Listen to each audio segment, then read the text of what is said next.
Ah, you're awake, General. Take it easy, you took a nasty stab to the gut and it needs some time to heal. I'll be with you in a moment, just let me finish with this man here. Where am I? In Stockholm, in my house to be exact. I am Holger Sture, Doctor of Medicines. A group of soldiers brought you in yesterday after the battle, told me they're going to plant my head on a pike if I won't patch you up, so I'm doubly happy to see you getting better. If I'm in Stockholm, then it means I'm a prisoner, right? What? Goodness no, from what I've heard, you won the battle in the end. The men who brought you here were your own soldiers, or from your army at least. I'm afraid I can't tell you more because they moved out almost immediately. They're probably busy looting the city, which is the main reason why everything outside is on fire, in case you're interested. But you're Swedish too. Why are you helping me? And the last stitch here... Alright, you'll be fine, young man. Just stay down and keep your leg up. Send in the next one. Now, I helped you, General, because I'm a doctor.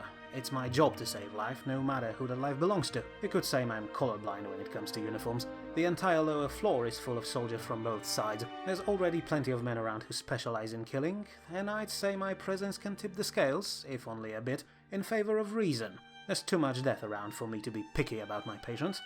Besides, your wound was really interesting. An inch to the left and you would have died in that fort. I enjoyed the challenge. Thank you, Doctor. It's just that every Swedish soldier we met was bent on fighting us to the death and wouldn't even talk to us. Soldiers, yes, but not regular people. At least not the majority of them. Those poor lads in the army just had no other choice. They isolated them from their friends and families and just poured into their heads that paranoid hysteria our king and his advisors made up. To be honest, I'm glad you've won this battle. Maybe now things will finally cool down around here. For a man who is killing an enemy at gunpoint in the middle of your burning city, you're awfully content about all this, Doctor. When an enemy captures the city, looting is to be expected. It is, after all, the right of the strongest. And considering how bloody that battle was, I'm still surprised that your soldiers haven't just slaughtered everyone. But when your own government hangs your one and only son who was weak and ill for not serving the king and country, then something is clearly wrong. I do not know if rule of your republic will be good for us. I just hope it will be better. I'm sorry, Doctor. Don't be. Not your fault. Now, if you'll excuse me... Wait! What about your king? If we won, is he still around? I suppose so.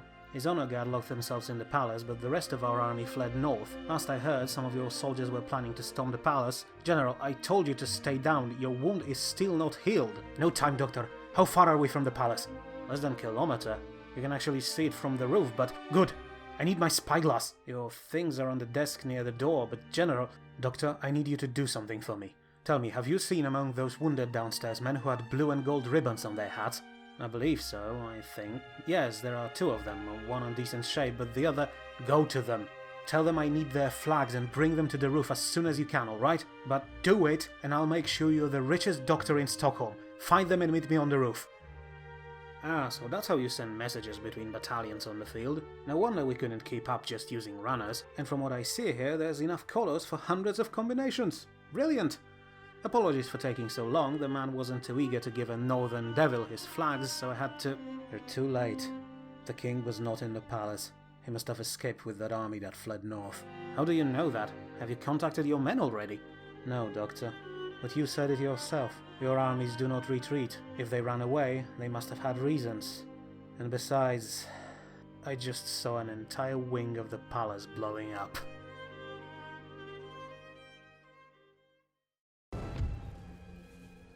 Hello everyone and welcome back to the Crownless Eagle. We returned just in time to see the aftermath of our bloody siege of Stockholm, and as you can see, the number of casualties on both sides is much higher than in any battle we've fought up to this point. We've lost almost 3,000 soldiers in the assault, and Swedes almost 12,000, an absolutely overwhelming number in Empire Total War terms. And while it may seem like we came out of this battle much better off than our enemies, we cannot forget that most enemy losses are simply soldiers who had fled the field after our forces began raising Stockholm. But as you could have seen there was a little surprise waiting for us after the battle. It turns out that rumors of Stolarski's death were exaggerated, and he actually managed to survive that brawl against enemy militia, despite game telling us otherwise during the actual battle. Now I don't know if this is a bug or a feature, but something like that actually happened to me several times while playing Darthmod. In extremely rare cases, if your general dies on the field but the battle is won, he will still be alive on the campaign map. My guess is, since Empire came out before Napoleon introduced immortal generals that could only be wounded, it's probably a bug, but regardless of that, I'm still happy that at least one of our commanders managed to survive this assault. Though I'm going to be honest, I was a bit annoyed that it was Stolarski, as both Lempicki and Prasmovsky were much better commanders. So now our young general of the guard has some very large shoes to fill, so let's hope that wound won't slow him down. But as he was still lying unconscious, our regular soldiers, probably driven by bloodlust at this point, continued their fight against remnants of Swedish army that were still holding outskirts of the city. And as you can see, it was a complete disaster. We attacked only a handful of soldiers, but because of Swedish suicidal bravery, they blew themselves up along with the royal palace and hundreds of our men. But thankfully the shock of this bloody display stopped our men and allowed still wounded Stolarski to regain control of our armies. So now, as our highest ranking officer in the area, he'll have to take care of the remnants of all three armies and work extra hard to bring these people home, because this war is still not over. So, in order to salvage all this mess, Stolarski decided to reorganize his men. Instead of having many regiments of 40 or 50 soldiers each, he's going to combine these regiments with others and bring as many of them as he can to full strength. Some of the old soldiers who got used to their regiments will be grumbling, but at this point, Stolarski decided, it's much better to have a single full-strength army than two battered ones. Secondly, we're going to actually split the forces. Our general is going to keep all cavalry units with him, as a sort of fast-moving reserve that can quickly go where they're needed, and our infantry and cannons will form the main garrison force of Stockholm. And after our men torched half the city, we're going to need every musket to keep the residents in line, especially since King Karl is still alive and probably planning something as we speak. We could actually go north and pursue that army that fled there, but after that massacre at the outskirts of Stockholm, I've decided to wait. First, our men need some rest after what they've been through, and second, I do not trust these forests in the north. If something looks like an ambush, it probably is one. But there is one good thing in all this mess. Since we've denied our enemies their main military port, we no longer need all those ships we have sailing around. For a moment there I thought about disbanding some of our smaller vessels to save on upkeep, but then I remembered that there is much better use for them. We could use them to sail back to East Indies and once again secure our trade interests there. So Bobrovsky is going to detach all his frigates and send them off to protect our merchants and their interests on the other side of the world. If we play our cards right, at this time next year we'll be swimming in spices. But for now we're going to have to leave our northern expeditionary force to lick their wounds and turn our attention to the east, where, as we have learned in previous episode, our eastern neighbours, the Tsardom of Russia, declared war against us in order to punish us for stealing their capital and slaughtering their highborn elites. I expected Tsar to go with a full-scale offensive against my borders, but I was genuinely surprised by how weak Russian army looked at first glance. They had roughly one full stack of soldiers in and around their temporary capital of Kiev, and another, say, 3/4 of a full stack to the north, on the road to Moscow. Another thing that stood out was the fact that not a single one of these armies was commanded by an actual high-ranking officer. Instead, command of thousands of soldiers were given to some random colonels. Now, it may have something to do with Poniatowski's purge in Moscow, but that was a year ago, so I expected that Tsar had already filled the holes in his ranks with some new generals. Or maybe, just as our own war against Sweden claimed some of our own commanders, Russian generals were killed in their war against Ottomans and their Crimean puppets. At a glance, it might seem that our enemies are facing some dire leadership crisis, but then you have to remember that, at least according to our agents and their mysterious prestige meter, Russia has the most powerful land army in the world. So it might be that all enemy armies are simply somewhere else. After all, the map ends roughly at Ural Mountains, so maybe, before all this began, a number of Russian armies marched east into Asia. Why would they do that, I do not know, but I can't think of any other reason why Russia is getting its ass kicked so much.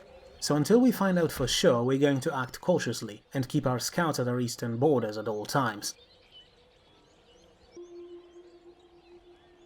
But of course, when I talk about acting cautiously, I only mean generals who actually follow orders that arrive from the capital. Poniatowski, on the other hand, jumped into action as soon as he learned that a bunch of Russian soldiers invaded his domain. He left only a single company of grenadiers to keep the peace in the city, and force-marched his entire force south to intercept this attack before it does any damage. The Russian army is a ragtag collection of random units, horse archers, light cavalry, some infantry and Cossack mobs, all led, as mentioned before, by some random colonel. So overall it looks like we have nothing to worry about, so let's see how our forces will fare against this new, old enemy.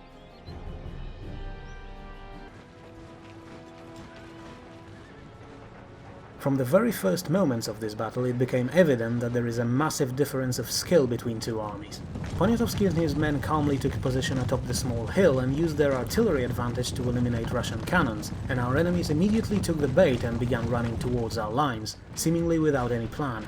The first unit they sent was Wyborne Strzelcy, a light cavalry unit, basically a mounted militia. I have to admit, they are certainly better dressed for winter warfare, but aside from that, this unit is actually one of the worst cavalry units in the game, and sending them to attack our cannons on their own will go just as well as you might expect, especially since our guns are protected with sharpened stakes, and our crews just loaded canister shot into their guns. I thought that first cloud of buzzing shot coupled with volley from our infantry will be enough to send these guys running, but they continued their assault despite all odds.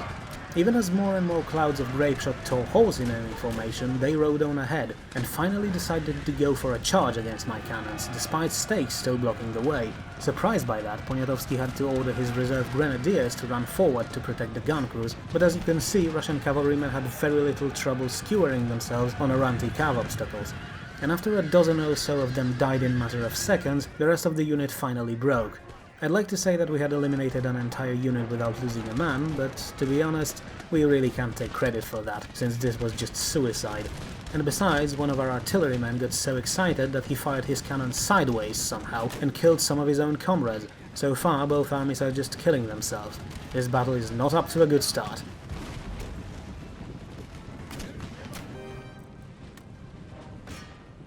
After seeing what happened to their comrades in the first wave, the rest of Russian army smelled blood and began advancing at us at full speed. And while they certainly have numbers on their side, you can see here that unit of Cossack infantry has 500 men in it, they just threw those numbers at us without thinking. I think that Russian colonel simply lost control of his men, because his units just run at us separately across the wide front, which will give us an advantage across the entire line. Still, we don't know what enemy infantry is capable of up close, so it would be smart to stay in cover and let them come to us. I'm especially worried about those Cossack units. I already mentioned their numbers, and few episodes ago I said that they will fight with double their ferocity, since they have a historical grudge against us.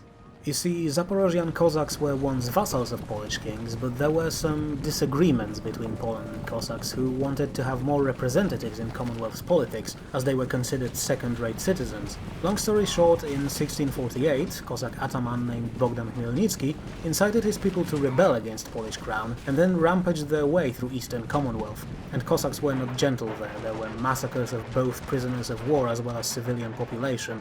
So, when Polish crown finally mustered some response, the man who commanded their army, one Jeremy Wiśniowiecki, decided that the best way to teach Cossacks a lesson would be to impale them, good old Vlad Tepes style. And he impaled everyone he could, including highest Cossack leadership. And such spiraling bloodshed rarely end well, so now we must fight harder as well, because if we fail it might turn into another massacre. Sidetracking a bit, when Chmielnicki's rebellion began, one of Polish hetmans, hetman was one of the highest rank in Commonwealth's military, above regular generals, just to clarify, sent his young 18-year-old son to fight under Wiśniowiecki as junior cavalry officer. That young man did so well during the rebellion that 5 years later he was commanding his own cavalry regiment, and he would spend next 50 years steadily climbing military ladder and fighting anyone who would try to mess with Commonwealth. His name was Kazimierz Potocki, and I wonder what he would say if he'd seen us now. But back to the fight, you can see just how poorly organized our enemies are. Some of their men positioned themselves right in front of my cannons, just begging to be slaughtered with canister shot, while other units, who approached from less suicidal angle, simply stood there for a long time before finally deciding to return fire. But the thing is, Russians are in the open and our men are behind earthworks on a slightly higher ground, so this exchange will be rather one-sided. More importantly, Poniatowski's cavalrymen are already moving to flank our enemies, so unless Russians have something else besides suicidal bravery up their sleeve, this should not take long. Once again, we're going to use our horse archers to mess with enemy plans. I've sent my Kalmuks ahead of the rest of my horsemen to harass enemy right flank, and as soon as my steppe riders got in range, they began shooting hundreds of arrows right into our enemies' backs. And that instantly forced Russians to turn around, but before they reform their formation to counter our archers, they will be under fire from both sides, and once they actually do reform, we can simply run away, leaving them with their backs turned to our infantry line. Now, in the middle of the field there was a slightly dangerous situation, as one of actual line regiments marched very close to my artillery. However, instead of going for the guns, they've just stopped and engaged my infantry unit in a line battle. and at this range they can actually cause us some damage despite our trenches, but by approaching us this close, these soldiers are now a prime target for canister shot. So now all our guns will focus their fire on that single unit, and because Poniatowski still has 2 batteries of old-fashioned demi-cannons with the higher caliber, this will be especially devastating. And back on our left, enemy cavalry attacked our horse archers, so I immediately ordered our guys to run away. It may just be a militia cavalry attacking us, but I really don't want to lose any one of those Kalmuks unless I really have to. They are, after all, our secret weapon. Instead, my other cav regiments will ride in and quickly persuade Russian riders to kindly pack their things and leave. And as soon as our enemies spot Poniatowski's lancers, they just turn around and try to run away, but unfortunately they are too slow. They will now be dragged into a deadly melee, while our other unit will circle around for a rear attack. But as it turns out, Russians brought their own horse archers to this fight, and now it's up to Poniatowski's horsemen to deal with them. I feared that it might end up poorly for our cavalry, but we actually had an advantage of terrain at the time, since our men were riding through the forest, which hid them from enemy archers until our men were almost on top of them. And so our horsemen will now make short work of enemy Tatars, who are not suited to melee fights, just like our Kalmuks. I think they're basically the same unit, but with a different name. Now, to be honest, this kind of tactics should not work, both in real life and in other Total War games like Rome or Attila. Basically, I expected enemy horse archers to just turn around and flee while firing backwards, but for some reason this mechanic was scrapped in Empire, Napoleon and Shogun. So instead of showering us with Parthian shot, enemy riders will just either try to fight in melee or retreat without firing back, and both options will be equally deadly for them. And soon, with enemy cavalry dealt with, our horse regiments have a clear way for the rear of enemy line. But the thing is that at this point we don't really need rear attacks. In less than 15 minutes most of Russian army has been killed or routed, and only a handful of units still remain on the field, in their usual delaying last stand. Whatever enemy plan was for this battle, if they even had any, it failed completely. We lost only a handful of soldiers, and our enemies just threw their own troops at us without really gaining anything.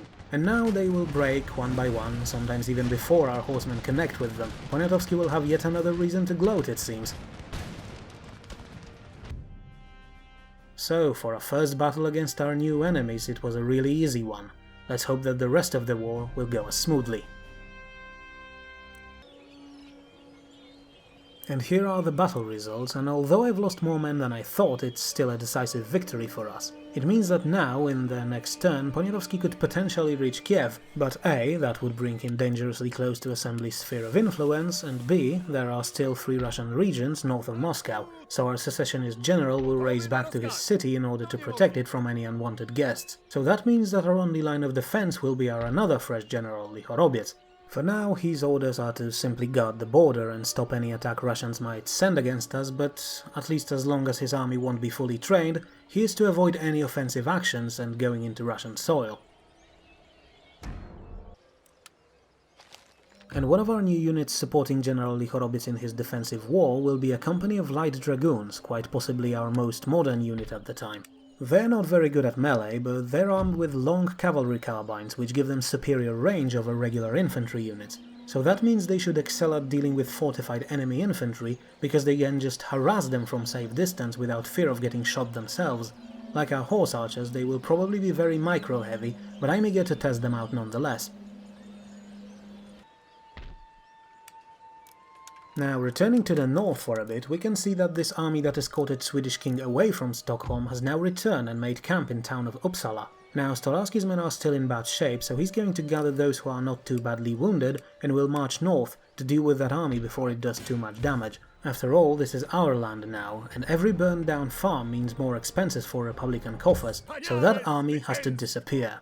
And that's exactly what happens, though once again, despite having overwhelming numerical advantage, we've lost more men than our enemies. Then again, we just attacked a town with cavalry, and no matter how skilled our horsemen are, they are probably not that useful when forced to fight in the streets. Still, this is yet another step in our war against Sweden, and hopefully the end of this campaign is just around the corner. And back to Eastern Front. Another group of Russian soldiers crossed the borders and raided some of our easternmost farms in Belarus. I thought they will just retreat back, but they continued marching west, clearly heading for one of our cloth manufactories. So Lichorobis gathered his men and marched south to intercept these raiders, and as you can see, our fresh general is going to be outnumbered in this first battle, despite the fact that he's actually facing only a couple units. Still, that Russian force is just infantry, so our army should have little problems with them. But here's the thing, battles like that one are really easy and, to be honest, not that interesting both to play and to watch. I could technically use auto-resolve, but there is a problem with that solution. Auto-resolve in Empire mostly counts chances of victory by number of men on each side, no matter if those men are pitchfork-armed peasants or Coldstream Guard grenadiers. So, against nations that, like Russia, have larger than usual unit sizes, I will be forced to fight almost every single battle unless I want auto-resolve to absolutely screw me over.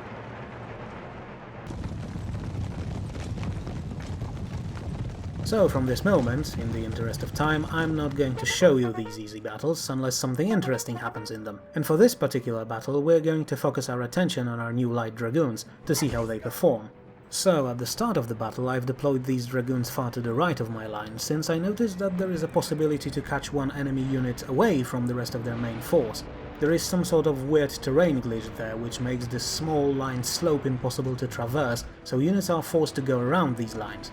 And as one Russian company was doing just that, I slowly inched my cavalry forward to see how they fare when shooting at full range. And as you can see, the first volley does absolutely nothing. Now I got a bit disappointed here, but then I realized that this glitchy terrain is probably messing with the line of sight, so that's probably the reason why we haven't hit anything. But now we can use the fact that the enemy company is not facing us and just ride into point-blank range and try again. And this time the results are much better. And more importantly, we can now simply ride away before our enemies form up. So now we have a great tool for harassing enemy at our disposal. If used right, our light dragoons should be able to just remove units from the fight by constantly chipping at their flanks, forcing enemies to face them and then run away. This could be used to lure enemy units away from the main fight in order to gain some local advantage. Not that we need it right in this battle, but there might be a situation in the future where such tactics would prove decisive. After all, every unit that is chasing our dragoons is not firing at our main line, and that in itself makes this cavalry unit a worthy investment. A few minutes later, when the battle was coming to an end, I've decided there's still one thing to check and ordered our dragoons to attack a unit of Cossacks that was already engaged in melee. And even though our horsemen attacked this organized enemy, their charge had very little impact, so another thing to remember is to keep them away from melee fights. But what they could do in a situation like this is to ride almost into melee range and then help out by unleashing a close-range volley, and at such small distance they should not cause too much friendly fire. We're going to have to check how that works in the next fight. And so, a few minutes later, between our infantry line's steady advance and deadly cavalry charges, Russian force just melted away. Even though they technically outnumber us, their poor army composition and lack of proper leadership made our enemies almost completely useless in this fight, so now we're going to mop up the remaining enemy units and move on. We've gained a tactical advantage in this fight, and more importantly, General Lichorobis got his first taste of real combat. So he's no longer just a clerk counting supplies, but like Stolarski in the north, he still has a long way to go before he can compare himself to our other commanders. I spent years preparing for this moment. My first battle. I've read every book on strategy and tactics I could find. I talked to officers and regular soldiers to gain their insight. Ever since Trinovsky appointed me commander of our 2nd Eastern Army last year, I spent every waking hour planning every single meticulous detail.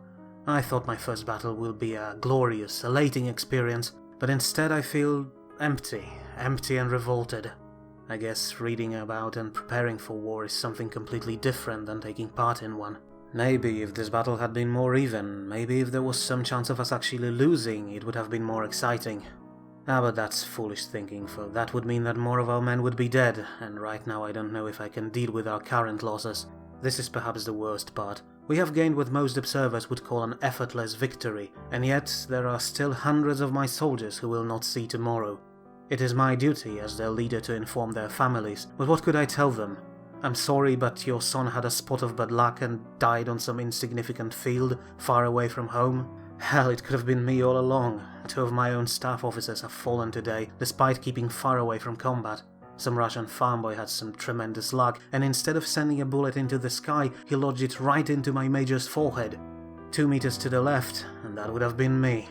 As for Russians, I know I should be mad at them for entering our land and pillaging our villages, but after talking with some prisoners, I simply can't. All those peoples knew for their entire lives were their own small villages. A peasant and a Polish king had some laws protecting him, even if they were mostly ignored. But here, serfs are not even treated as people, merely property tied to the meager fields they till for their entire lives. Nothing stops their masters from treating them like dogs. And then they were dragged away from their homes, given uniforms and weapons, and headed in our direction. Not to win battles, but to harass us, to throw themselves at our bayonets, just to buy Tsar some more time to organize his forces. They were abandoned by their leaders the moment they crossed the border, and they used their newfound freedom in the only way they knew how. They vented their anger on anyone who wasn't part of their group. It's going to be a challenge to bring republican laws to their lands, perhaps the greatest one we've yet faced. But there's still one more thing that keeps me on edge. For that past few months, I've listened to countless reports describing Russian military as an unstoppable colossus. But ever since hostilities began, we haven't seen anything that could validate those claims. Overall, this declaration of war looks like something completely out of place, as if it was an impulsive gesture without any thought put behind it. Or maybe that's what Russians want us to think. Maybe rumors about enemy agents in our staff really are true. Or maybe I should use strategy from my military academy days and simply assume that everyone around me is foolish and incompetent. It got me so far after all.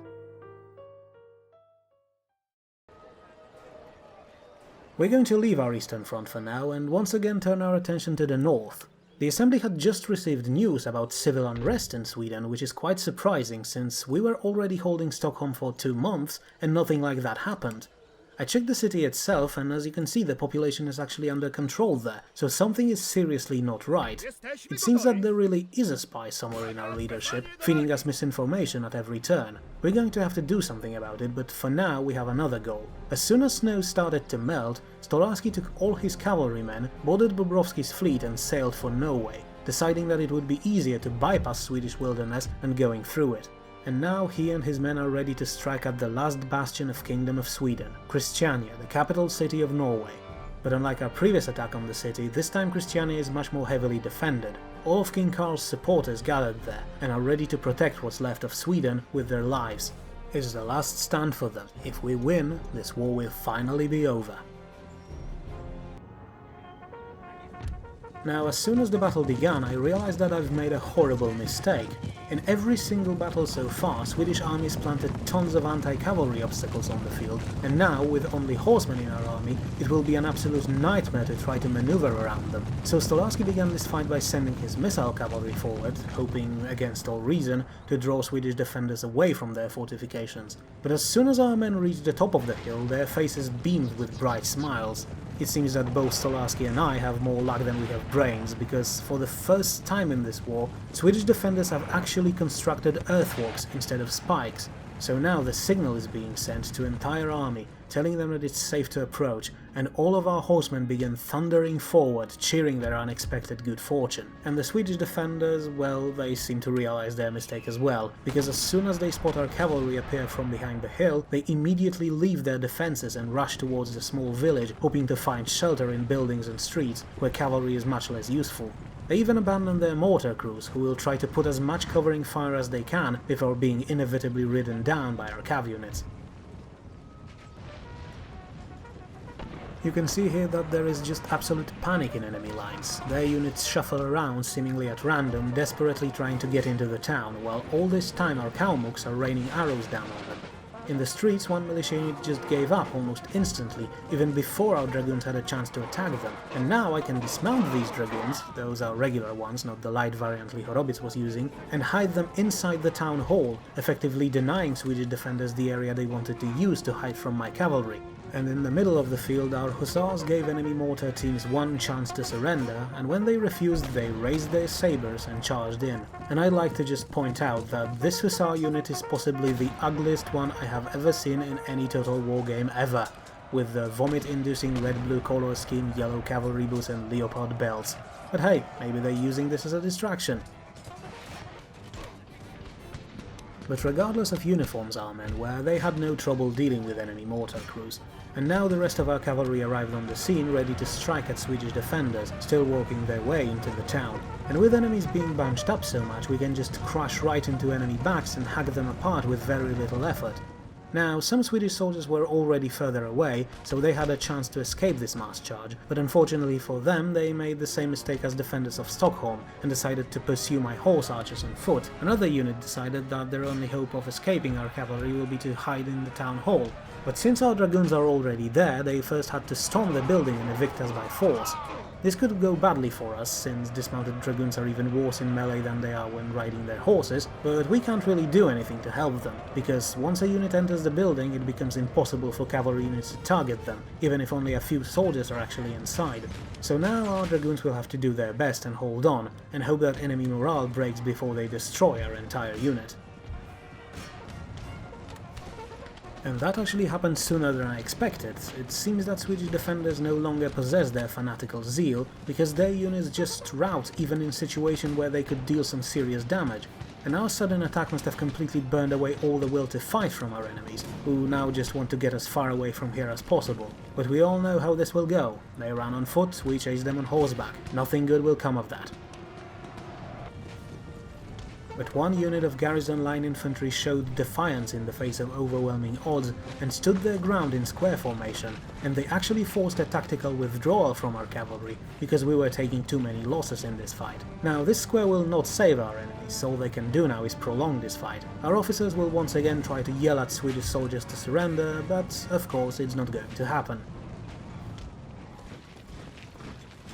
So instead of wasting lives of our men in yet another attack, we're going to send in our horse archers to soften our enemies up. And as soon as our Kalmuks got in range, that Swedish regiment immediately broke their square and began forming up a line to return fire.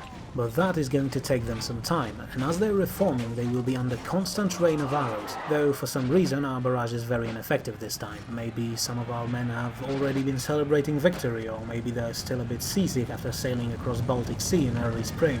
So instead of giving our force chance to shoot back, all of my cavalry units just charged that single regiment. They managed to form square at the last second, but now more and more of our horsemen will arrive, and that garrison regiment will just disappear beneath the sheer mass of horses, men and sharp steel.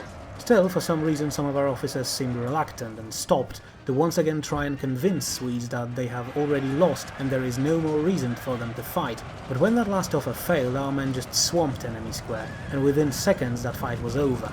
The last defenders of Swedish crown fell, and now there's nothing more between us and Christiania, where King Karl is supposedly hiding. And so, after 3 years of war, the fighting in the north is finally over, and our revenge for the deluge 50 years ago is complete. But unlike Swedes back then, we are not going to rob this place blind and go home. No, we are going to turn Sweden into yet another part of our republic. Soon an amnesty will be offered. All those who fought against us will be able to return to their lives under our banners. And we're going to work together to repair the damage that 7 years of war, first against Russia and Denmark and then against us, caused. All we have to do is to find Swedish king and put him to justice. We still have many enemies across the world, but at least now one of them is gone.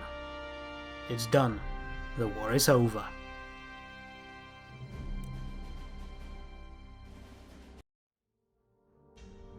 Calm down, people, there is enough for everyone. Every single one of you will be fed, but we need to do this in orderly fashion. People with children and wounded first. There you are, Colonel. Have you sent the message?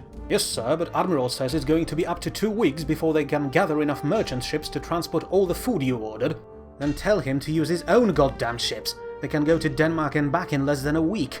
Tell him I'm going to cover all expenses myself if he's too stingy, but these people need food as soon as possible.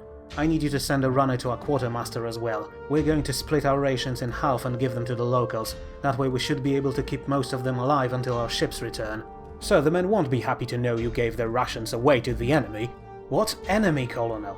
Our enemies were Swedish soldiers and they're all dead. These people are just civilians caught in the middle of all this. Not their fault that Swedish garrison confiscated all their food stores, not that there was much there after the winter. Besides, 3 years ago this city was under banners of Denmark, our allies, so they never were our enemies to begin with. And now they are our citizens, so I will not let them starve, understood? Yes, sir. Good. Now, after you deliver these messages, I want you to take 4 companies and ride west along the coast to Bergen. Bobrovsky said his fleet reduced a large fishing port to rubble there. As soon as you reach the town, you are to help the locals with rebuilding. Sir, I am an officer of cavalry, not a dockwalker. Surely these people can rebuild their own ports.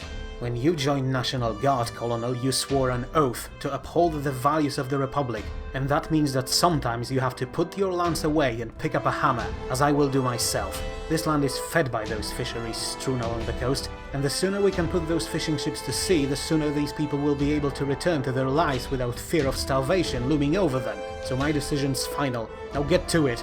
Sir, General, sir, we found him. Swedish king. One of our patrols found him and his bodyguard just a few kilometers outside of the city. That close? Was he hiding there? Well, sir, I think it would be better if you could come with me and take a look for yourself.